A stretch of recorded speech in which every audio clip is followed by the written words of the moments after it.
Once again, I wish you the best and very good mornings, students of standard 9th through online. And today I am going to the second lesson to be impart you the best knowledge. And this is not the story, this is the poem from Beehive, the book of Beehive. The poem's name is Rain of the Roof. Poem I am going to deliver you. Introduction first of all. परिचय कराना भी बहुत अति आवश्यक है.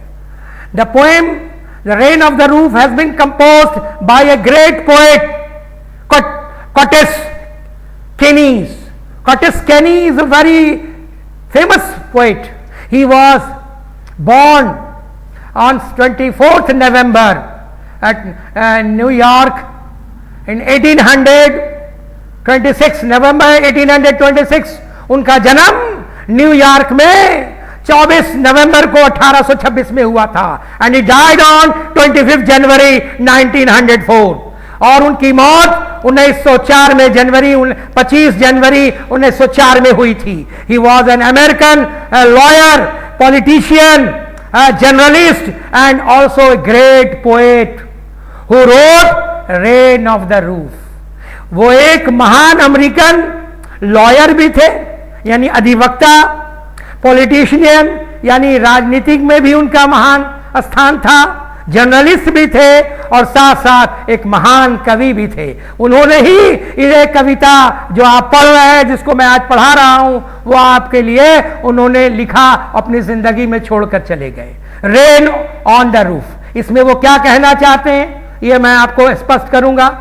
In this poem, the poet described in the first stanza, पहले stanza में उन्होंने कहा that he had seen black clouds in the sky.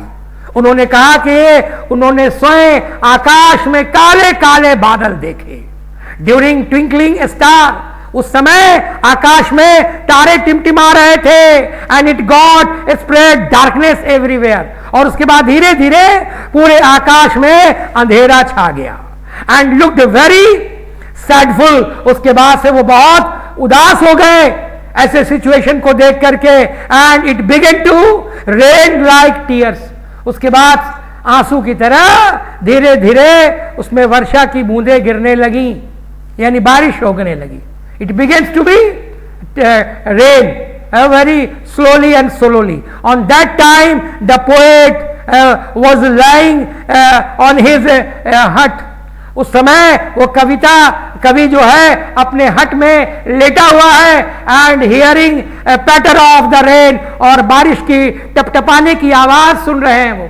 How he himself enjoyed the two press the pillow. और उस समय आवाज जब सुन रहे थे तो अपने पिलो मीन्स तकिए को दबा करके वो आनंद ले रहे थे.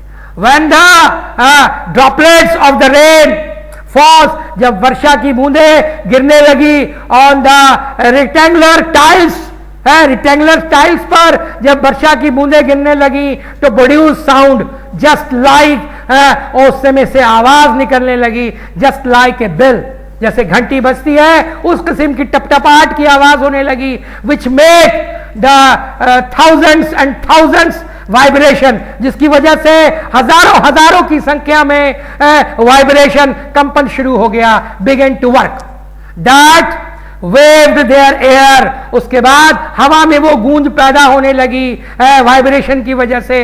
And air thread across the room, और सारे कमरे में आवाज गूंजने लगी. ड्यूरिंग द आवर, उसी समय the poet was enjoying beautiful dream.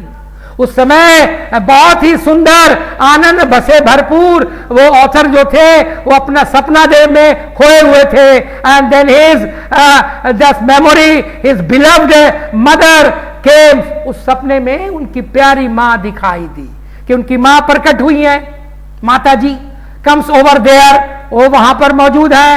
And वो ड्रीम देख रहे थे. टू प्ले द रिगार्ड, उन्होंने उनका आदर सम्मान किया. But went away left him till the dawn. लेकिन जब प्रातः काल हुआ, डॉन मतलब सुबह, प्रातः काल को कहते हैं, जब सुबह हुई तो वो वहां से चल पड़ी और माँ की याद उनके मन में घूमती रही. द पोएट वॉज सरप्राइज्ड वो कवि बहुत ताज्जुब हो जाते हैं, and said that he had seen his beloved mother in his dream.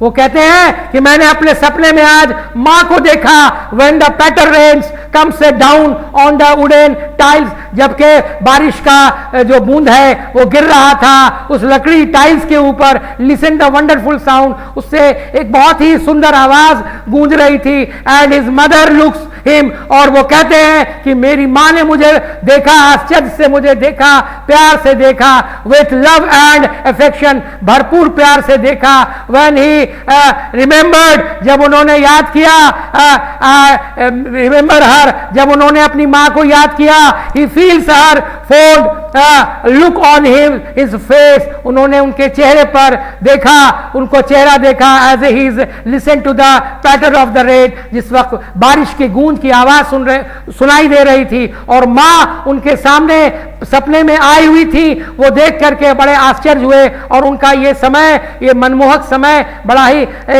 बहुत ही एक आश्चर्यजनक था। This shows that she is not with him, लेकिन वो वहां नहीं थी, लेकिन उनके सपने में उस समय खोई हुई थी। इस कविता में कवि ने, the poet only describe that how the dreams come over there and what the dreams brought before him when it the drops of the rain was going on. ये बहुत ही सुंदर जो है उनका ये उनकी कविता है। इसको आप दिल से ठीक से पढ़े एंड नोट डाउन एवरीथिंग।